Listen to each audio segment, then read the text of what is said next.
Курмаев Ильгин Фаритович произвели проверку ревизии финансовой деятельности Турантель. В результате выявлено следующее, коротенько. Самарское областное государственное общество Турантель, выполняя уставные задачи возрождения и развития культуры татарского народа, проводило в 2014 году культурно-массовые мероприятия областного масштаба.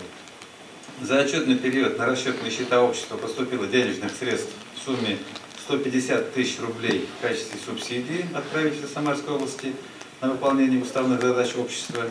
Дополнительно поступило членских взносов на сумму 29 700 рублей.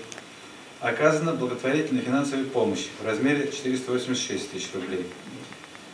Таким образом, доходная часть бюджета общества в 2014 году составила 665 700 рублей.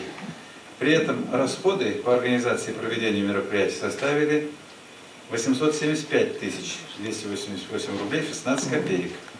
Ну и с учетом переходящих остатков на счетах общества осталась сумма 1592 рубля 22 копейки. Вот хотелось бы немножко прокомментировать цифры, поскольку очень неоднородные вот это поступление, которое я назвал в сумме 486 тысяч рублей. Ну, во-первых, как уже было сказано, взносы поступили 29 700, но тоже, опять-таки, если у нас минимальный порог, я считаю, что это минимальный порог для пенсионеров установлен 300 рублей членских взносов, для работающих 600 рублей, верхний порог не ограничен. Ну, к примеру, вот, допустим, Бурхин Анвар 5000 внес, там, Софиуллин Хайдар Масабирович тоже 1000 рублей, 1000 рублей внесла Боровских Людмила Анатольевна. Но, кроме этого, сами видите, основная, это вот взносы составляют где-то 1/15 часть от общих пожертвований членов Турантель. Причем пожертвования шли в основном от Иппозембанка, потом, вот, допустим, Шакуровой Али Алеветтиновны 148 тысяч рублей, Гумера Закировича 128 тысяч рублей, Даны Ильясовны 35 тысяч рублей, ну и так далее. То есть я хочу сказать, что, сами понимаете, 600 рублей это не такая уж большая цифра.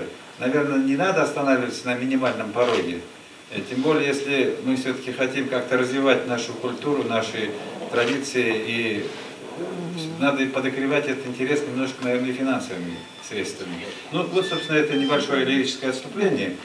В целом же, ревизионная комиссия установила, что введение бухгалтерского учета нарушений не выявлено, организационные документы и первичные документы по проведению различных мероприятий оформлялись в полном соответствии с законодательством Российской Федерации.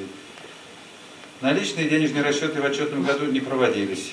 Кстати, тоже вы видите, что целевые поступления, которые были, они только на небольшую часть, потому что вот эти всякие конкурсы и прочее, они остались за кадром. Значит, видимо, все-таки руководство неплохо поработало в том плане, что каких-то спонсоров находило, которые текущие расходы оформлялись, доходы оформлялись сразу расходами.